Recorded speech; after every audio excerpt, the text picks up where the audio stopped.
Halo, selamat malam. Salam sejahtera bersama saya Intan Mariali dari Ruang Pulih Mahadaya.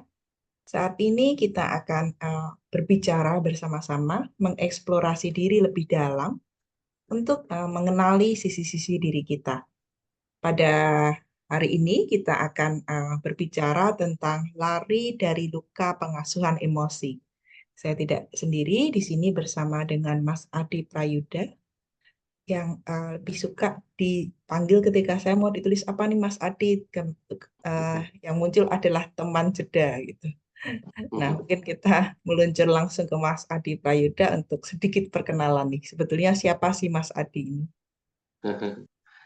Iya, selamat malam teman-teman semua. Terima kasih Mbak Intan yang sudah mengajak saya untuk ngobrol-ngobrol bareng terkait dengan luka, mungkin emosi, trauma, dan hal-hal yang nantinya akan berkembang kemana saya biarkan mengalir saja pada malam hari ini. Saya adalah kalau dikatakan praktisi, saya kadang-kadang agak kurang kurang nyaman gitu. Lebih baik saya jadi teman, teman jeda. Jeda itu meditasi atau hening sejenak sebenarnya. Supaya kita punya momen untuk hadir di saat ini di tengah kesibukan kita melakukan berbagai aktivitas kita sehari-hari. Jadi saya terus mengajak siapapun juga untuk mari kita bareng-bareng untuk hadir di saat ini apapun latar belakang kita, apapun latar asal pendidikan, agama dan lain sebagainya, untuk hadir di saat ini supaya kita bisa lebih dekat dengan minimal diri kita sendiri. Karena kalau kita nggak dekat dengan diri kita sendiri, bagaimana kita bisa dekat dengan orang lain atau lingkungan gitu. Jadi hal yang paling harus kita temui dulu ya diri kita supaya kita punya punya energi yang cukup dalam melihat orang lain itu sebagaimana kita melihat diri kita. Kadang-kadang kita melihat orang lain kan berdasarkan pemaknaan-pemaknaan kita tentang orang itu, tidak yang seapa adanya.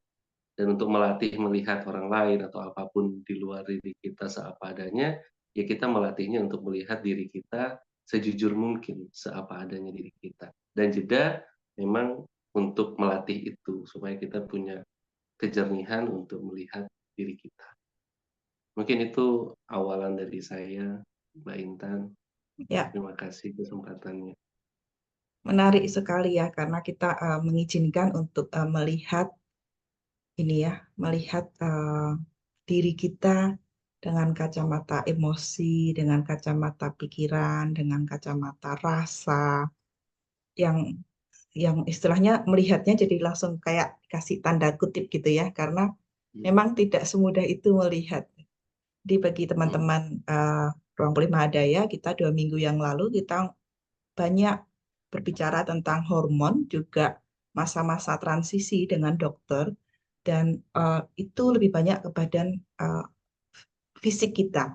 Nah, kalau badan fisik itu kelihatan, kalau luka kita kelihatan, kita flu aja kita berusaha untuk langsung mencari sesuatu untuk menyelesaikan. Atau kalau misalnya tangan kita tergores, kita selalu melakukan sesuatu, mengamati dan menemukan sesuatu yang membuat tangan itu pulih. Gitu. Cuman memang emosi ini menjadi sebuah apa ya, sebuah PR dan sebuah ketidaksadaran kalau kita bilang, atau mungkin anti kesadaran, karena dari kecil kita tidak diajari untuk ini mengakui semua rasa. Mungkin rasa yang diakui sebetulnya cenderung adalah yang lucu, yang happy. Jadi kalau baby itu, ih lucu, ih baik, yang happy gitu. Tapi ketika dia menangis, cepat-cepat untuk apa namanya tidak diizinkan untuk melihat di balik tangisannya ada apa. Tapi kalau bisa menangisnya itu dihentikan. Atau kalau takut, takutnya pun dihentikan gitu. Sehingga kita tidak punya sebuah kesadaran ya terhadap segala emosi kita sendiri. Itu yang akhirnya beberapa tahun yang lalu saya mengajak Mas Adi untuk menulis sebuah buku tentang luka performa bahagia. Dan kita berbicara banyak tentang inner child. Jadi di mana masa-masa kita diasuh, ternyata itu kadang mengganggu masa sekarang. Sehingga kita, tadi itu Mas Adi bilang, kita melihat diri kita sekarang gitu, tapi ternyata ada PR-PR di masa kecil yang membuat kita jadi nggak bisa melihat sekarang, bahkan sekarang ke masa depan gitu kan. Karena istilahnya apa ya?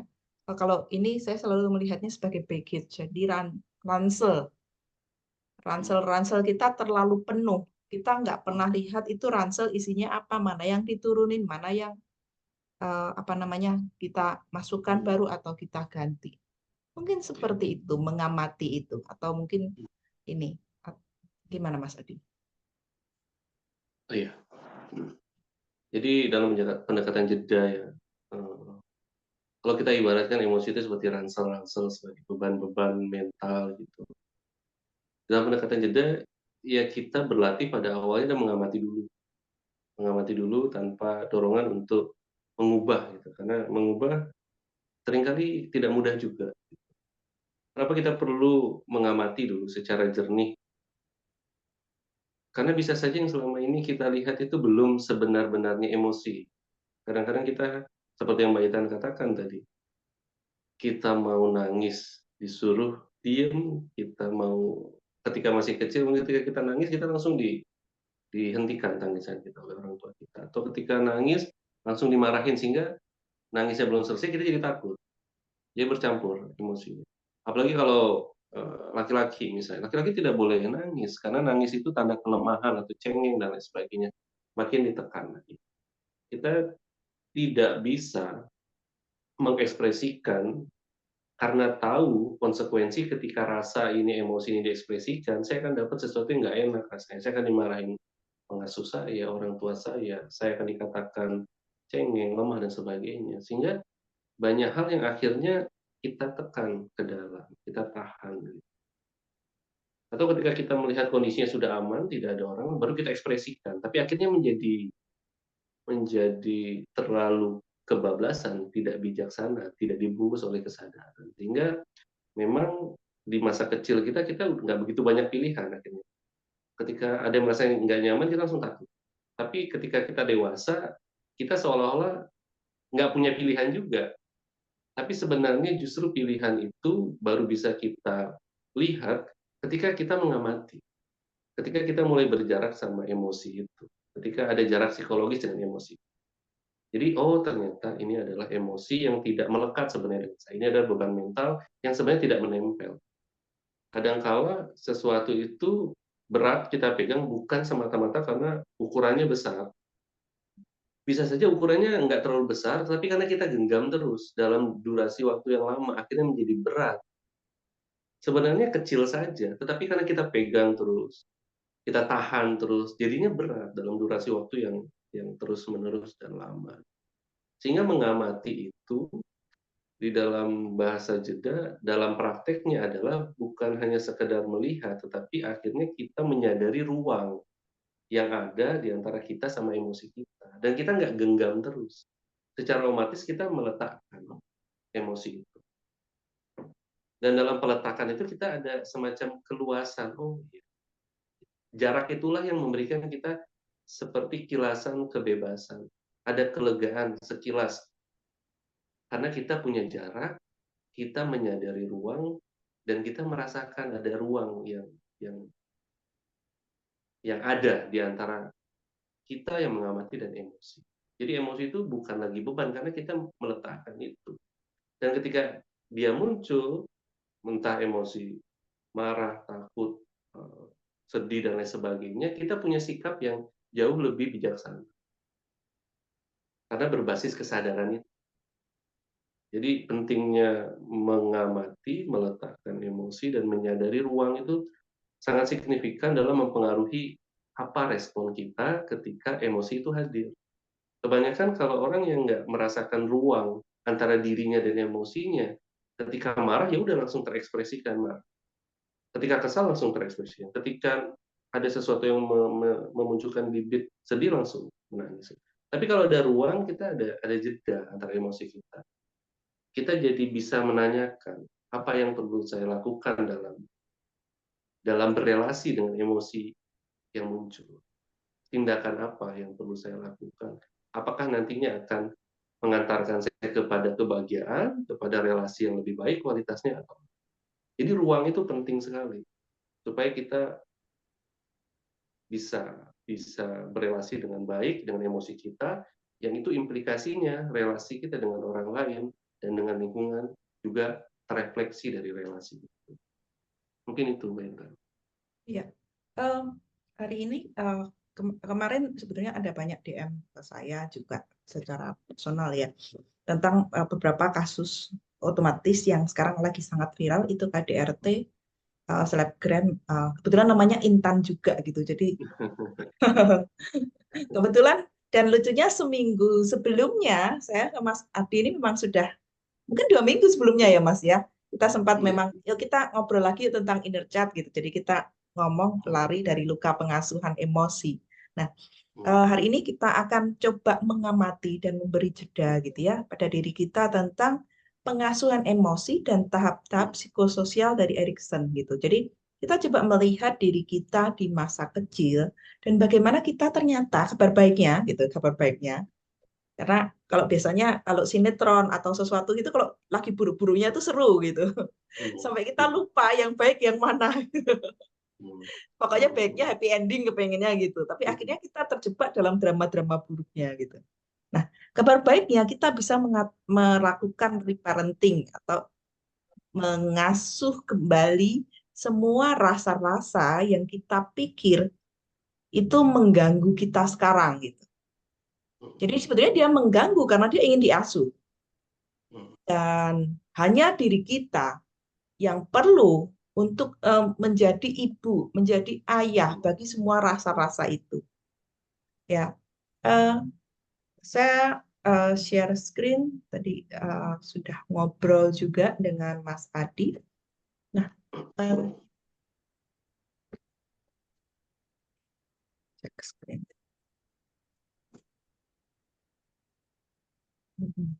Intinya.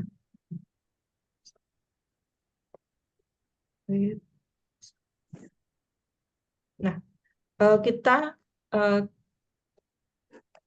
ternyata di masa kecil kita ada satu tahapan yang kita kenal dengan eh, dalam kandungan sampai kita eh, berumur sekitar 18 bulan ya.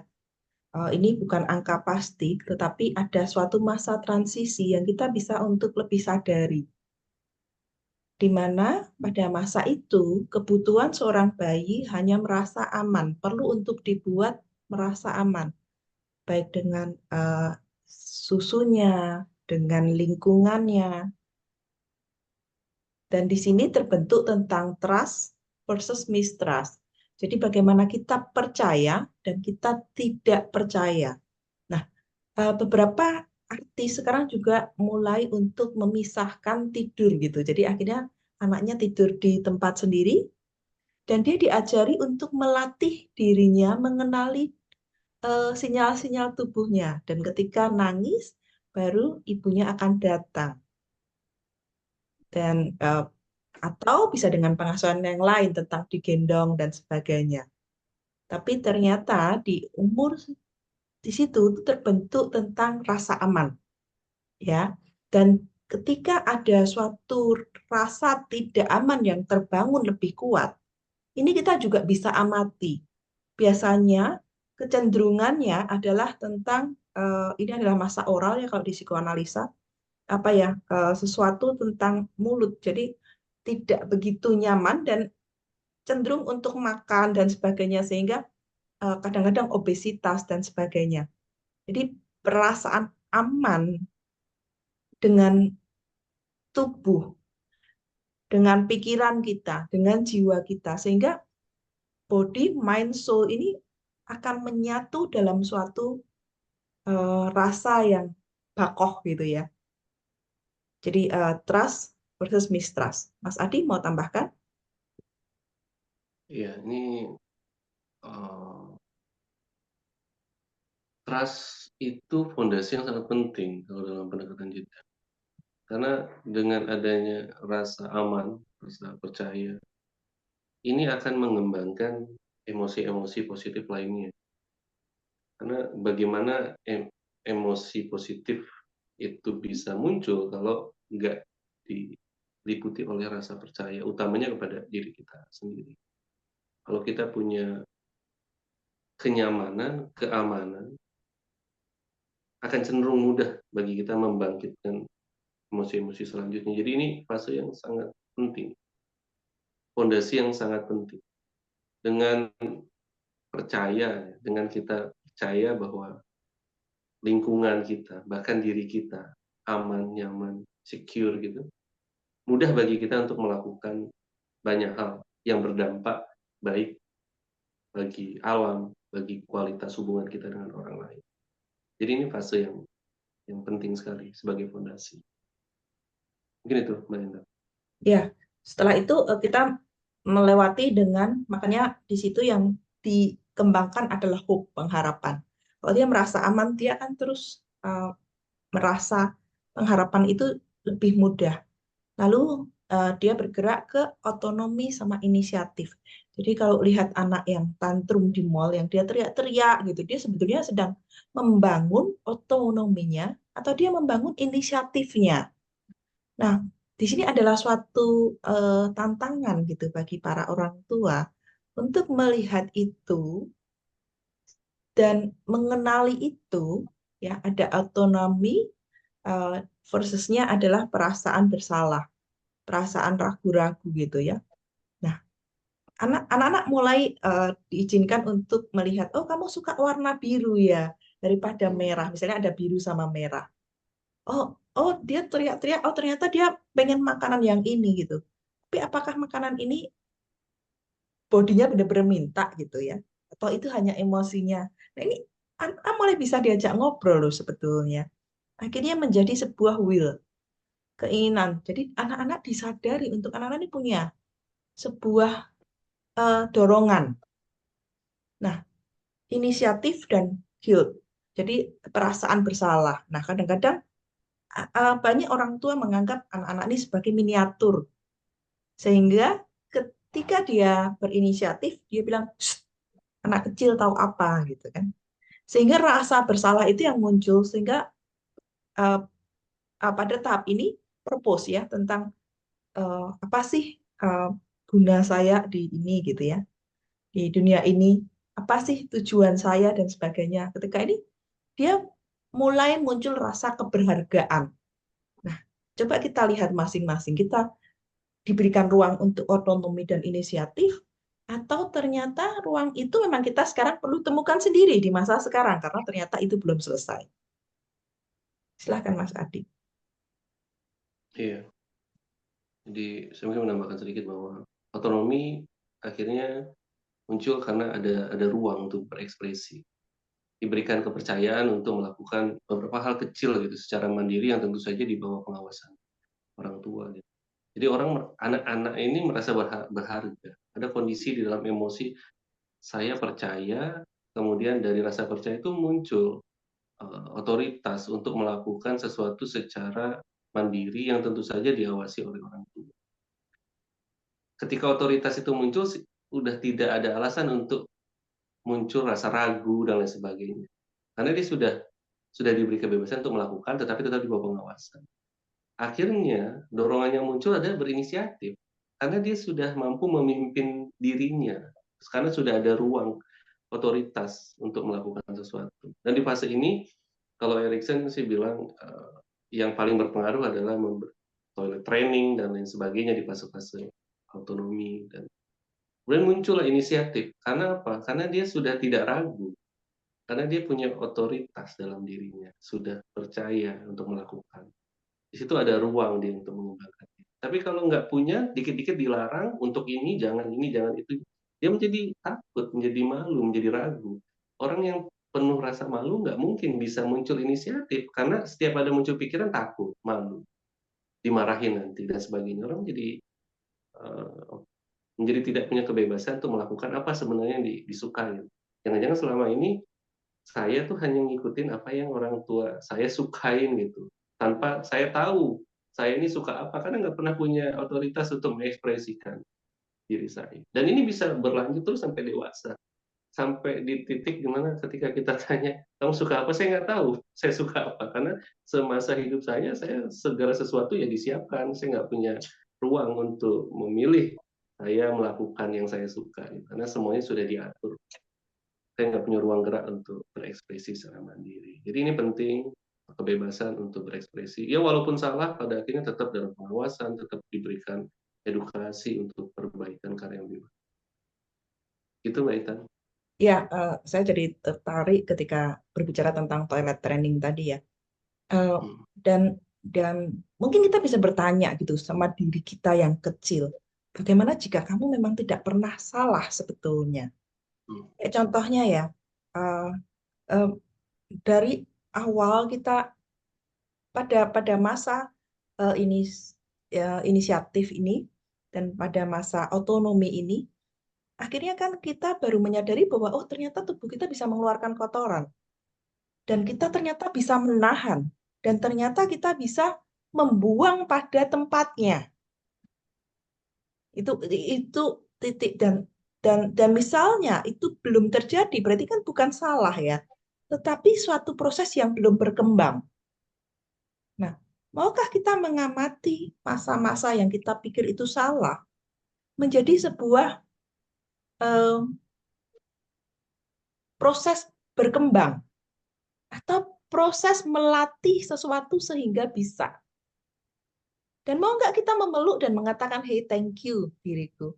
Ternyata kita sudah melewati masa itu gitu. Ya, itu akan suatu dialog batin mengatakan terima kasih, termasuk maaf, termasuk apa namanya, oh, oke, apa yang benar tentang ini yang mungkin saya belum lihat, yang orang tua saya melihatnya sebagai salah. Nah, itu juga akan membantu tentang otonomi dan inisiatif ini. Akhirnya kita bisa naik, biasanya makanya setelah golden age ya, itu masuk di fase kompetensi, di mana di situ mulai industri dan inferiority. Di situ lagi, ketika kita sudah yakin dengan diri kita, oh it's okay. Ada bagian diriku yang memang membuang. Ada bagian diriku yang memang termasuk menangis. Itu adalah sesuatu cara tubuh untuk melakukan purification dengan air mata. Tapi berapa lama aku mau menangis? Termasuk ketika boundaries kita dilanggar, marah. Berapa lama kita mau marah? Kita mau marah dengan cara apa? Itu. Sehingga ketika kita menyadari seperti itu dan semakin terbangun, akhirnya kita masuk ke industri versus inferiority. Jadi kompetensi kita nggak ada inferior lagi. Kita merasa, oh saya membangun diri saya cukup percaya diri untuk mengatakan tidak. Saya cukup percaya diri untuk mengatakan ya. Dan itu masuk nanti, makanya di yang sebelumnya kita berbicara banyak tentang hormon dan pubertas, karena di situ masuk ke identity dan confusion. Jadi pada masa pubertas itu adalah masa kita mengambil alih semua cerita inner child, bahwa sebetulnya kita bertanggung jawab penuh apapun cerita kita sebelumnya. Dan kabar baiknya adalah kita adalah anak kecil yang benar-benar sudah bertumbuh dengan semua emosinya. Jadi tidak ada alasan lagi kalau kita menjadi korban dari emosi kita sebetulnya. Tapi ada suatu kesadaran yang kita bisa bangun bahwa di situ ada identitas. Kita mau menjadi siapa? Akhirnya kita menjadi human being. Kita mau menjadi siapa? Silakan Mas Adi. Iya, di fase industri ini atau kompetensi, ya seorang anak itu mulai melihat dirinya sebagai individu dan mulai membandingkan dirinya dengan orang lain. Dia udah mulai, ini kan di fase-fase usia SD ya, kurang lebih. Fase 7-6 tahun sampai 11-12 tahun. Kemudian dia mulai mempelajari keterampilan-keterampilan baru. Dia mulai melihat dirinya punya kemampuan ini dan orang lain punya kemampuan itu. Dan ada hal-hal yang dia tidak bisa lakukan, orang lain bisa lakukan. Dan begitu juga sebaliknya. Dia mulai belajar banyak. Dan ketika industri atau kompetensi ini dia miliki, dia udah nggak akan merasa inferior. dia nggak akan merasa rendah diri. Karena dia melihat, ya itu tadi kan, karena dibangunnya oleh rasa percaya diri, punya otonomi dan lain sebagainya, sehingga sekarang dia mulai belajar hal-hal baru, udah semakin bagus, kompetensi udah semakin membangun kualitas dirinya. Kalau ini tidak terbangun dengan baik, akhirnya orang menjadi cenderung melihat dirinya rendah diri dibandingkan dengan kualitas orang lain, inferior. Jadi, tetapi walaupun dia belajar kualitas-kualitas kompetensi, keterampilan, ada fase di mana dia nanti mencari identitas, fase selanjutnya, anak-anak SMP, anak-anak SMA, mulai dia bergrup-grup dengan geng-geng di mana dia merasa disinilah diri saya. Dia mulai mencari jati dirinya. Dia mulai mengokohkan saya ini siapa. Dan itu ada fasenya memang. Makanya ya ini fase yang cukup banyak konflik sebenarnya. Begitupun ini terjadi dalam hidup saya dengan orang tua saya. Saya lagi mencari identitas, saya pengen sebuah role model yang cocok, yang mungkin tidak saya temui di orang tua, saya temuinya justru di teman-teman atau di mana di sosok di luar rumah. Dan itu fase yang cukup riskan kalau kita tidak sikapi dengan bijaksana. Karena ini pencarian jati diri ini sangat licin sekali. Kalau ketemu sosok yang tepat, oke. Tapi kalau nanti kurang tepat atau tidak tepat, ini malah akan cukup riskan dan berbahaya. Karena ini pencarian identitas. Tapi kalau orang udah firm di dalam dirinya, udah yakin, kompetensi, oh saya adalah orang seperti ini, ya sudah. Identitasnya, personanya kuat sekali. Nggak bingung dia mencari persona-persona yang lain. Dia sudah yakin dengan dirinya, dengan segala kompetensinya. Gitu. Jadi mungkin walaupun ada konflik sedikit, karena dia sudah betul-betul berdiri di identitasnya dia. Jadi fase ini bisa terlewati dengan cukup baik. Itu Mbak Ina. Ya, makanya di situ ada fidelity ya, ada kesetiaan gitu. Seberapa kita menemukan dan setia kepada diri kita, baik dan buruknya gitu. Dan kabar baiknya juga, kita berdua ini juga sudah mengasuh dari semua cerita itu, kita juga nggak lolos kok, ya Mas Adi ya. Jadi ketika kita belajar dengan pendekatan meditasi, pengembangan diri dan sebagainya, oh ternyata kita juga punya PR-PR dan sebetulnya saya akhirnya ditemukan juga dengan Mas Adi, kita membuat buku dan sebagainya, itu juga suatu proses yang kita reparenting ulang. Gitu. Jadi bagi teman-teman di sini yang masih merasa, oh iya ya, dulu ceritaku kok begini gitu. Kabar baiknya adalah saya dan Mas Adi juga begitu gitu. Jadi dan ternyata makanya kita share pendekatan jeda, kita share juga tentang Mahadaya, bahwa kita sesungguhnya adalah insan Mahadaya. Saya juga lagi, jadi saya mempunyai komunitas sebelumnya namanya kan Ruang Pulih ya Mas Adi tahu kan.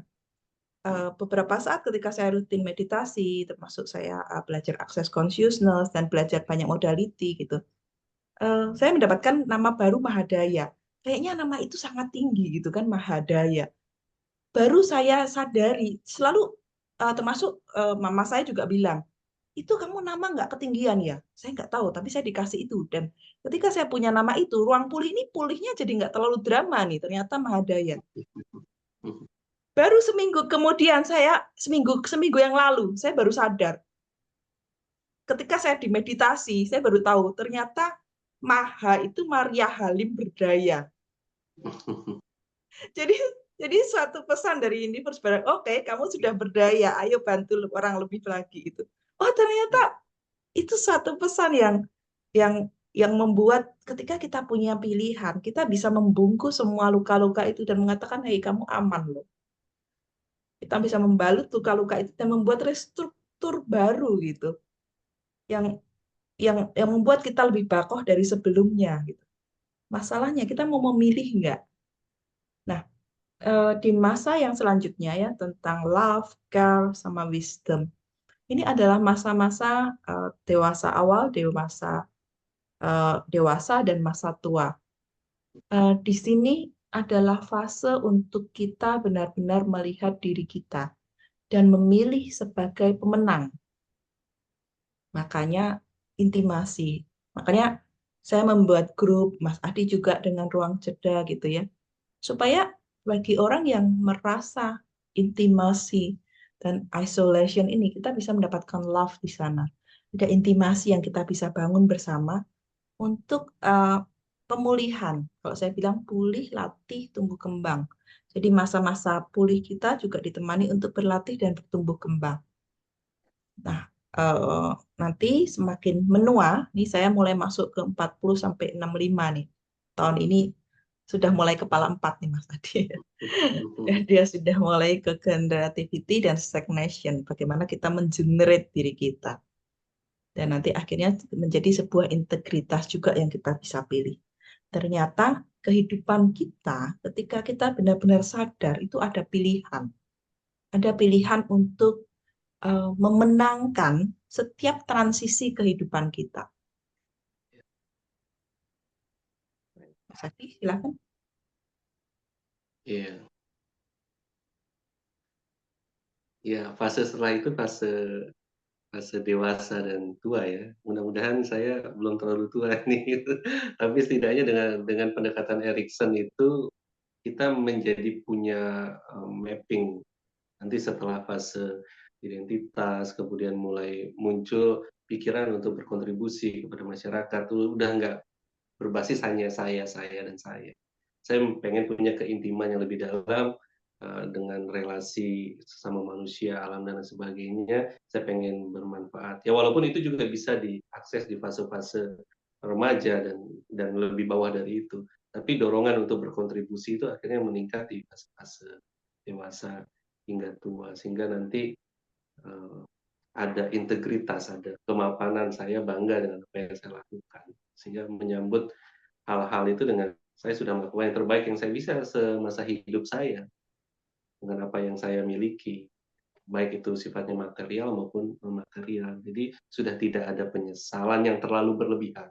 Ya mungkin kalau kita bayang-bayangkan masa lalu, kita nggak bisa sepenuhnya terbebas dari rasa bersalah dan lain-lain. Tapi dengan kemapanan, dengan integritas itu kita tahu bahwa mau seberapapun rasa bersalah, penyesalan itu tidak akan membalikkan keadaan, tapi itu menjadi penguatan kita untuk berkontribusi lebih baik untuk saat ini dan masa yang masih ada, mungkin durasinya entah sampai kapan. Jadi jadi itu sih kalau dari saya, pendekatan ini sangat membantu saya mengenali bagaimana kita melihat diri kita dan juga emosi-emosi di fase-fase perkembangan dari usia. Yang tentu saja sudah disampaikan oleh Mbak Intan tadi, ini bukan dengan fase angka yang rigid sekali gitu. Karena kita bisa terus reparenting ego-ego yang atau emosi-emosi yang belum tersentuh dengan baik, belum diasuh dengan baik, masih terus menjerit berupa tangisan dari inner child yang terluka. Dan itu momen di saat kita kembali untuk memberikan pengasuhan sehingga dampak destruktifnya menjadi berkurang. Gitu, Linda. Ya, itu akhirnya kita seperti menengok kembali gitu ya Mas Adi tentang karya kita yang semoga akan tercetak ulang lagi nanti, tentang luka performa bahagia. Buku ini di grup sempat bilang saya punya tapi saya nggak sempat membacanya. Terus saya bilang kabar baiknya di sini itu sudah kita cetak-cetak tebal ya Mas Adi, jadi bisa dibaca secara acak, buka aja secara acak gitu, dan setiap chapter itu kita kasih gambar mandala yang kita bisa warnai, dan ketika mewarnai mandala itu ada suatu emosi-emosi yang akan muncul dan hanya mengamati. Hmm, hmm, Ketika mengamati, kita mengenali, kita mudah untuk melepaskan. hmm. Ya, jadi ini kalau misalnya bagi teman-teman yang belum sempat untuk ini bisa kontak Mas Adi atau saya. Dan selanjutnya kita akan tanya jawab. Jadi boleh menuliskan, silahkan di kolom ini, di kolom apa namanya ini, atau bisa langsung buka kameranya atau keluarkan juga apa namanya raise hand atau keluarkan suaranya. Kita bisa berdiskusi sekarang tentang apa yang ingin kita sampaikan. Ya, oke. Ini ada Mbak Lestari di sini. Saya juga belum tamat bacanya dan acak ya. Oke, silakan siapa yang mau bertanya, yang mau berdiskusi, silakan boleh membuka ininya, apa namanya, kamera maupun mikrofonnya, dan boleh untuk eh, menyampaikan. Dan silahkan Mas Adi untuk melanjutkan juga sambil menunggu yang lain. Iya, iya. Bahwa apa yang saya tekuni dengan jeda ini betul-betul memberikan saya kejernihan dalam melihat emosi-emosi, dan itu terus saya lakukan gitu. Walaupun tidak dalam durasi yang panjang sekali, tetapi momen-momen pendek saja, tapi itu sering dilakukan. Di momen-momen pendek namun mendalam, kita jadi yang seperti saya katakan, kita jadi punya jarak dengan emosi kita, dan jarak ini sangat penting sekali. Kenapa kita bertindak begitu anarkis? Kenapa kita mudah sekali dipicu kemarahannya? Karena kita nggak punya jarak sama emosi kita. Jadi kita nempel. Dengan adanya jarak ini, jadi ada ruang untuk memilih respon emosi. Jadi tidak hanya secara reaktif gitu melakukan tindakan yang dorongannya berbasis emosi yang belum dibungkus oleh kesadaran atau kebijaksanaan. Yang tentu saja walaupun terus saya tekuni, bukan berarti akhirnya saya tidak pernah marah, saya tidak pernah sedih. Emosi-emosi itu tetap muncul, tetapi yang berbeda ada kesadaran yang membungkus gitu. Jadi menjadi jeda, berlatih jeda itu bukan menjadi orang yang akhirnya menjadi ramah, sopan santun, baik gitu. Tapi menjadi sadar. Sadar ini artinya menjadi otentik diri kita. Tidak akan mengubah perilaku, tetapi justru mengenali diri kita, dan perilaku nanti akan mengikuti kesadaran. Jadi kita nggak bekerjanya dengan mengubah perilakunya, tetapi sadari dulu, nanti perilaku akan mengikuti kesadaran yang sudah mulai terbangun di dalam diri kita. Gitu Ya, mungkin, Pak Intan. Sepertinya ada yang chat ya, atau yang bertanya. dari Pak Lestari, izin bertanya, activate self healing, stepnya apa aja? Kebetulan di awal agak telat masuk Zoom. Nah, nanti kita ada rekamannya. Nanti kita diajak untuk melihat stage-stage perkembangan kita dan emosi apa yang dan tahapan perkembangan apa yang perlu dimenangkan, sehingga itu kan membentuk semacam emosi-emosi positif sebagai landasan kita bertumbuh.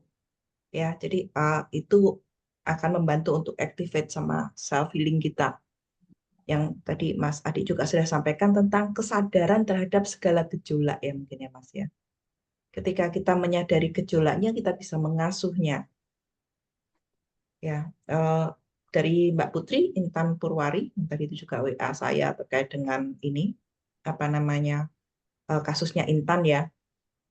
Eh, izin bertanya Mbak Intan dan Mas Adi, bagaimana cara menghadapi seorang suami yang tidak bisa mendengar tangisan anak yang meraung-raung?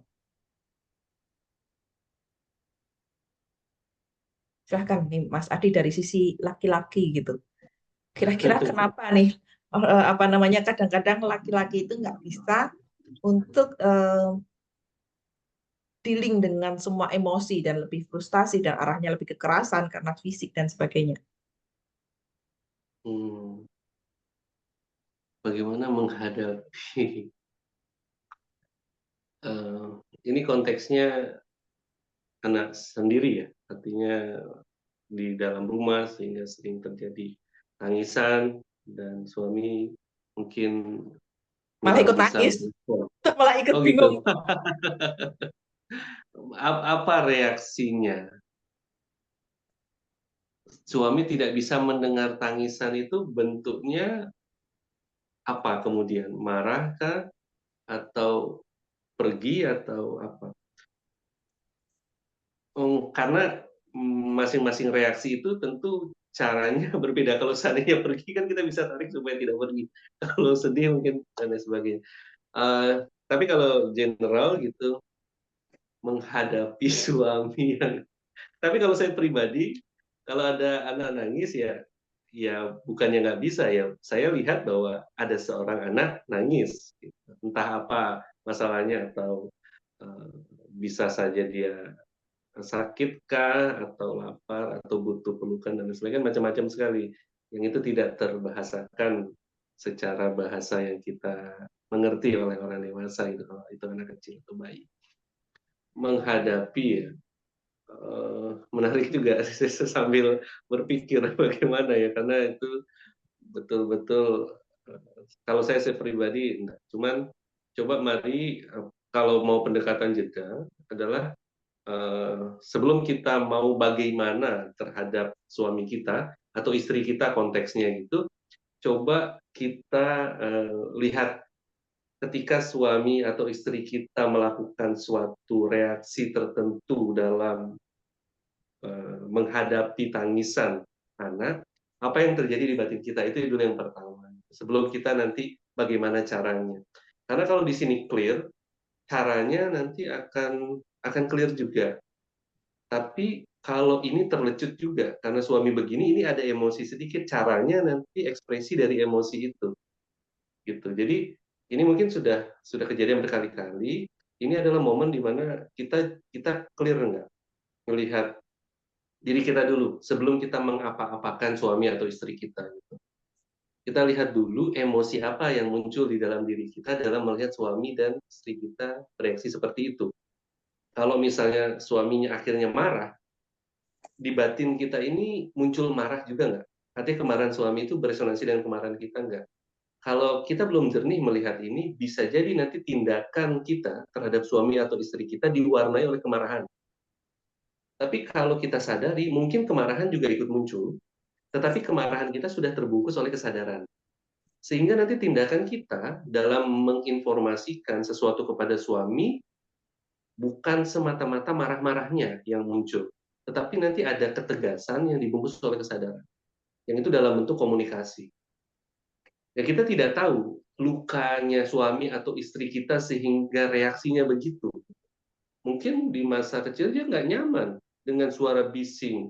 Mungkin dia punya pengalaman dengan suara tangisan, sehingga sampai sekarang ketika ada suara tangisan, betul-betul memicu kemarahan.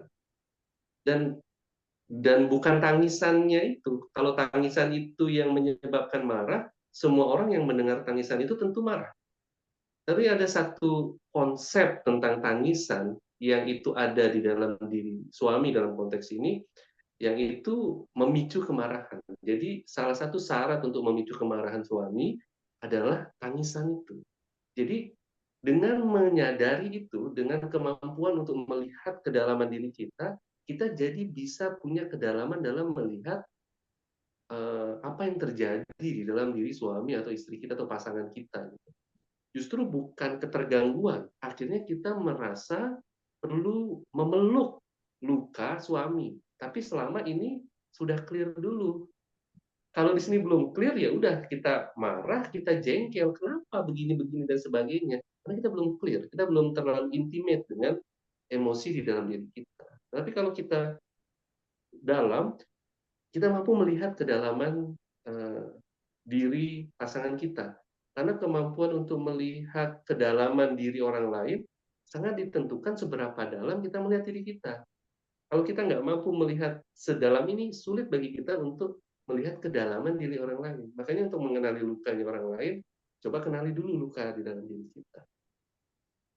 Jangan-jangan ketika kita sudah clear di sini, kita ada sebuah respon, suami merasa dilindungi, suami merasa diasuh oleh kita, marahnya menjadi terselimuti oleh kesadaran kita, sehingga responnya menjadi berbeda.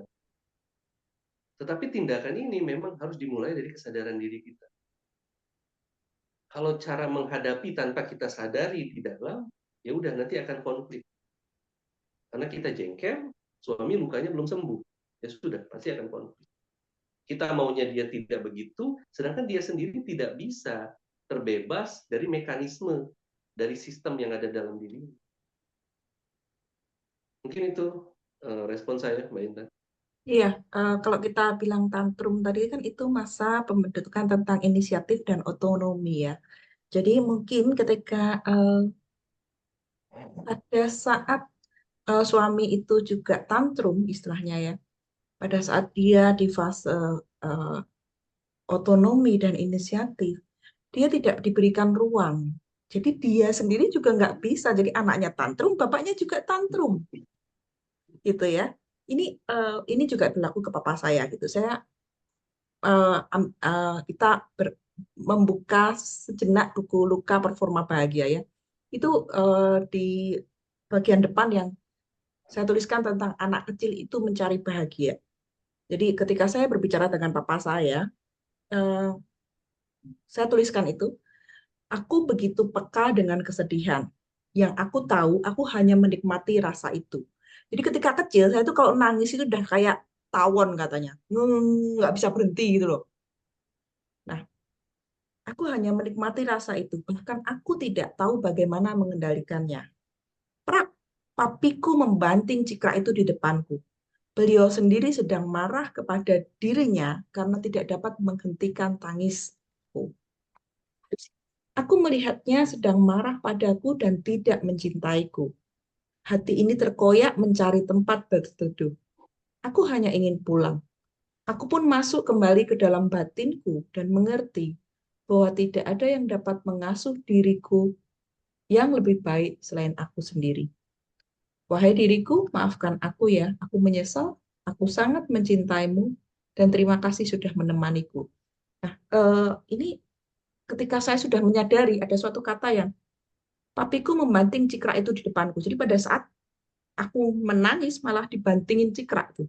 Cikra itu yang buat ini karena beliau sendiri sedang marah kepada dirinya karena tidak dapat menghentikan tangisku. Jadi sebetulnya itu adalah suatu mekanisme terhadap dirinya sendiri yang dia sendiri juga bingung gitu loh. Nah, hmm, cuman di dalam kebingungan itu memancing kita sebagai perempuan juga untuk bingung. Akhirnya menjadi sangat reaktif. Jadi akhirnya tersulut api gitu. Jadi semakin banyak api di sana yang tidak terkendali. Itu yang perlu untuk kita lihat dengan jernih. Karena ketika yang seperti Mas Adi bilang ya, termasuk di buku ini yang saya katakan, hati ini terkoyak mencari tempat berteduh. Jadi kadang-kadang kita sebagai orang tua ketika pasangan kita tidak memenuhi segala ekspektasi dan proyeksi kita, karena inner child-nya juga ada luka, kita panik gitu. Tetapi ketika kita menguatkan diri untuk pulang ke dalam diri kita sendiri, mengenali dan mengasuh semua rasa itu. Jadi anaknya itu rame-rame. Ada anak dari diri kita, ada anaknya dari suami, inner child gitu kan. Ada anak yang sesungguhnya menangis. Begitu ya, Mas Adi, tambahkan. Iya, sebenarnya ada 3 anak kecil yang lagi nangis ya, Mbak Intan ya. Iya, mungkin lagi histeris dan lagi tantrum gitu kan. Tangisan anak kecil ini memicu tangisan anak kecil di dalam dua diri orang dewasa, Ya, yaitu termasuk orang ketika tuanya. rekamannya adalah yaitu, ketika rekaman saya kalau lagi nangis itu ambil sesuatu banting, ambil sesuatu hancurkan. Akhirnya rekamannya, oh ketika nangis, ketika ambil sesuatu hancurkan. Itu yang terjadi. Jadi hati-hati sekali dengan pikiran, karena pikiran itu seperti spons. Dia akan merekam dan mengatakan seakan-akan itu kebenaran yang mutlak. Itu juga kemarin lumayan ramai tuh di Alfamart tentang kasus ibu yang marah-marah kalau susu UHT itu harusnya dingin.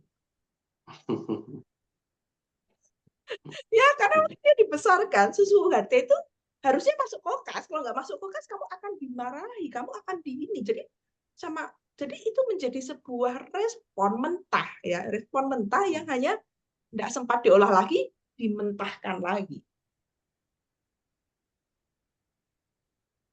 Itu yang menarik ya buat semua yang di sini. Terima kasih sekali sudah mendengar dan ketika kita melihat semua gejolak itu sebagaimana adanya dan memberikan pelukan yang sangat besar.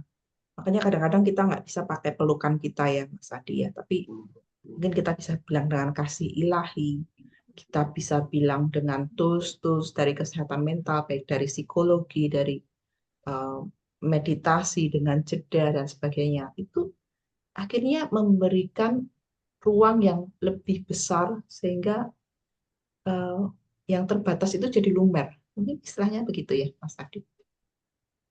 Iya, kita jadi berada pada sebuah ruang yang luas gitu, nggak hanya terkurung pada emosi-emosi tertentu. Ketika kita melihat suami atau istri kita marah terhadap tangisan bayi, kita bisa juga ikut marah. Kita tahu bahwa ada emosi marah. Kesadaran membuat kita tidak berada pada marahnya, tetapi pada ruang yang melihat marahnya. Jadi di posisi ini kita jadi lebih punya kebebasan dibandingkan kalau kita berada di dalam emosi marahnya. Dengan berada di ruang ini kita bisa merespon emosi marah kita yang kita gunakan akhirnya untuk merespon emosi marah pasangan kita. Ini penting, berada pada ruang itu lebih penting dibandingkan atau lebih berguna, bermanfaat, bijaksana dibandingkan berada di dalam pusaran emosinya. Ini kalau diterangkan sepertinya mudah, tetapi memang harus dilatih supaya kita betul-betul punya pijakan yang kuat, gitu. Punya satu pijakan yang betul-betul di situ tidak ada guncangan, sekalipun muncul rasa marah, sedih, dan lain-lain. Tapi kita berpijak pada ruang yang memang di situ tidak ada guncangan.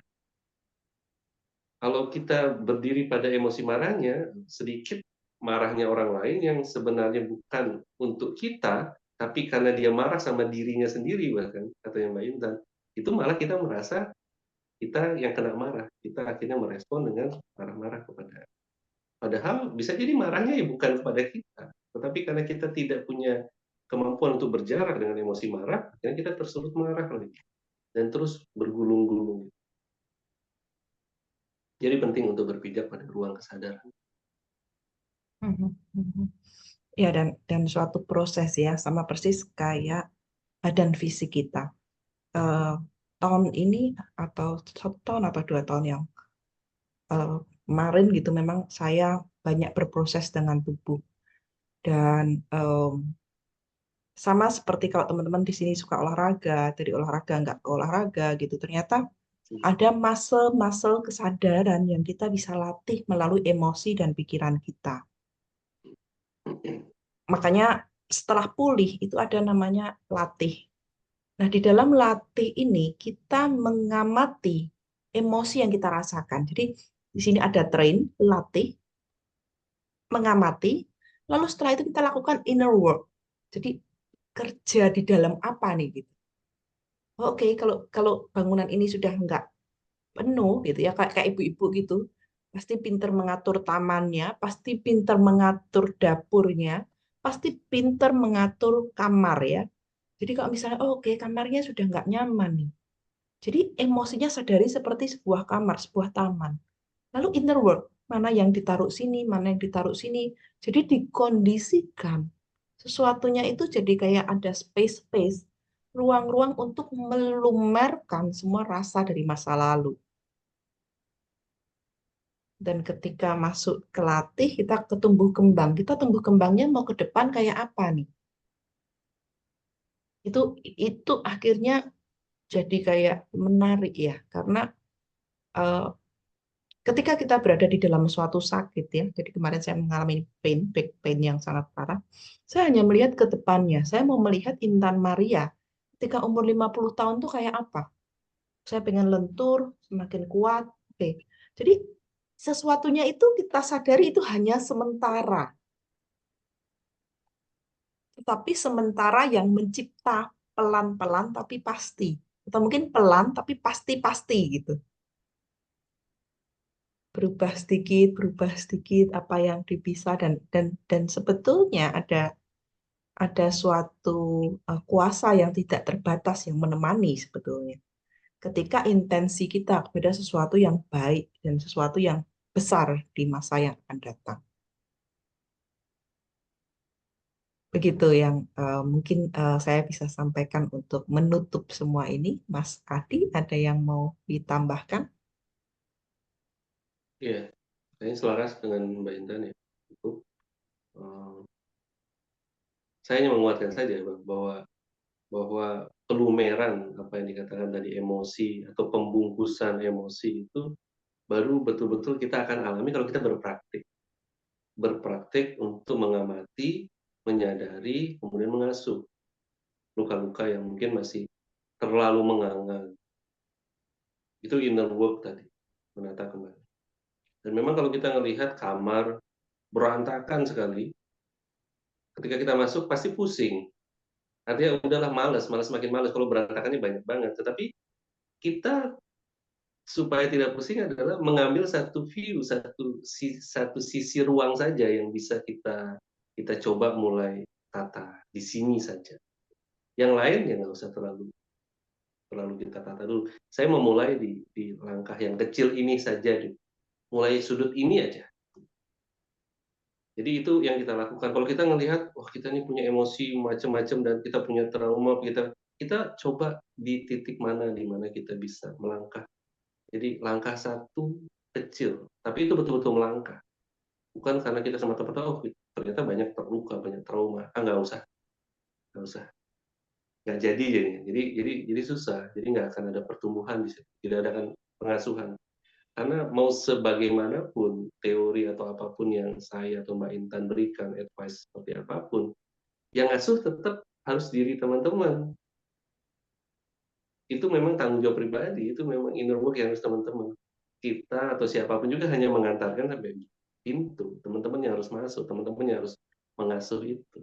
Karena anak kecil itu yang memang butuh pengasuhan dirinya teman-teman. Gitu. Kami hanya membantu untuk ya sampai di sini. Kemudian mari kita secara komunitas itu bersama-sama untuk terus mengenali kesadaran. Dan energi itu nanti akan terakumulasi. Tetapi perjalanan ke dalam batin adalah perjalanan individu yang memang harus teman-teman lakukan. Ya, Itu yang penting juga ini, tadi kita sempat berbicara berdua ya sebelum ini juga tentang mewaspadai supaya tidak kebablasan gitu, Mas Adi. Karena memang kasus ini kan kasus kekerasan dan sebagainya itu juga akhirnya bisa ke polisi dan sebagainya. Nah, bagaimana pendekatan jeda ini membantu mengerem untuk tidak kebablasan gitu.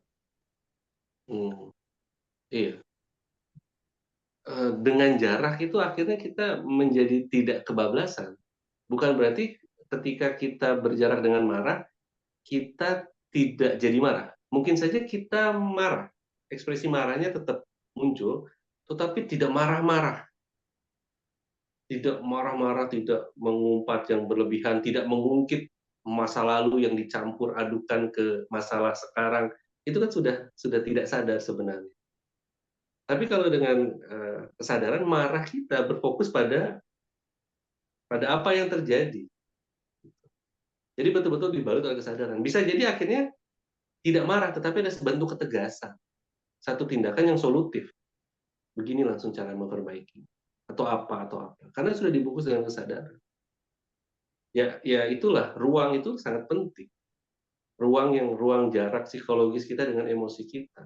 Dari situlah kita bisa mengerem untuk melakukan yang terbaik. Tapi bukan menekan. Kadang-kadang ada kemarahan, tapi yang kita tuju oleh kemarahan mungkin atasan kita, mungkin orang yang kita hormati, orang yang kita cintai, jadi kita tahan, kita tekan, kita hantam ke dalam. Nah ini justru nggak sadar, ini ada ketidaksadaran kalau seperti ini. Tetapi kalau sadar, artinya kita betul-betul tahu bagaimana berrelasi dengan marah, dan kita tahu mengekspresikan kemarahan itu dengan cara yang bijaksana, dengan komunikasi yang bijaksana. Dimulai dari kejujuran. Ketika ditanya marah, iya, ada kemarahan yang hadir, bukan oh saya baik-baik saja kok, saya tidak apa-apa. Padahal di sini memendam sesuatu yang sebenarnya sangat berantakan. Kita jadi lebih jujur sama diri kita. Dan kejujuran itulah pengereman yang sebenarnya. Tapi kalau kita nggak jujur, akhirnya kemana-mana nanti. Nggak ada yang bisa direm di luar itu semua. Karena kita nggak jujur sama diri. Karena kita terbiasa untuk mengatakan, I'm okay, saya selalu baik-baik saja, saya happy, saya baik. Kalau memang beneran tidak masalah, tapi kalau kondisinya bertentangan, ini yang bahaya. Karena penekanan di satu sisi nanti akan bisa punya daya tekan yang lebih kuat lagi dari emosi kita. Kalau saat ini kita sehat, mungkin bisa menahan, bisa mengerem secara kekuatan mental. Tapi bisa aja muncul dalam mimpi, muncul dalam mengigau, muncul dalam kondisi kita sakit, kemudian emosi kita tumpah, sedikit dicolek langsung marah, langsung kekerasan fisik, langsung ini. Itu kan kita nggak bisa. Kita nggak bisa tahan lagi. Karena semakin kita tekan, dia akan nanti menekan balik kita, menekan balik. Jadi kesadaran itu adalah justru pengereman yang sebenarnya. Itu Mbak Indah. Iya, menarik kesadaran dan kejujuran. Jadi di dalam kejujuran itu termasuk kalau kita sadar kita, makanya saya tadi tiba-tiba muncul tentang toilet training, tentang otonomi sama inisiatif adalah kesadaran bahwa kita sedang kotor gitu loh. Paling gampang untuk membersihkan kotoran ya mandi gitu. Hmm. Mindfulness bathing ini menarik juga. Jadi mandilah dengan saat ini gitu. Jadi kadang-kadang kita bisa melakukan dengan tubuh. Oh ya ya, aku memaafkan kamu, aku menyayangi kamu, segala luka ini saya ada di sini untuk menyembuhkan kamu. Kita bisa lakukan butterfly hug atau kita bisa lakukan sesuatu untuk merawat yang sedang terjadi dengan semua kejujuran itu. Gitu ya. Jadi eh, bagi semua yang suka lari, ini sekarang kan jadi judulnya sudah ke lari. Semua yang suka lari, kalau lari pagi itu sehat. Tapi kalau lari dari luka pengasuhan itu akan menciptakan lebih banyak gejolak dan bom-bom baru bagi kita.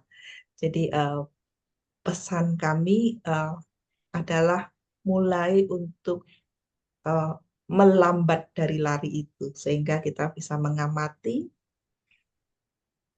sebenar-benarnya semua luka itu eh, dan merawatnya sehingga menciptakan suatu performa baru, menciptakan suatu kekuatan baru untuk hadir saat ini dan menuju ke masa depan yang lebih baik.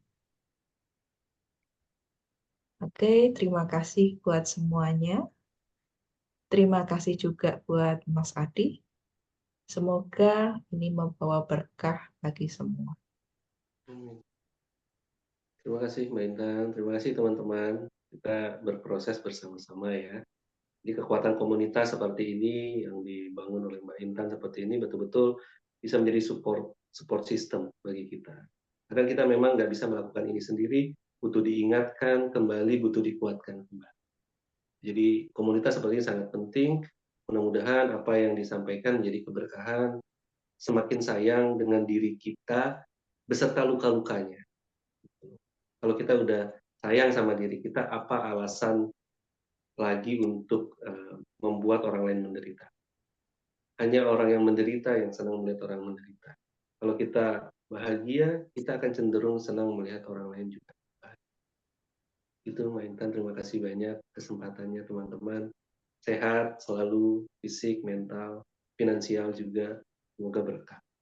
Ya, selamat malam, selamat istirahat. Kita izin untuk undur diri.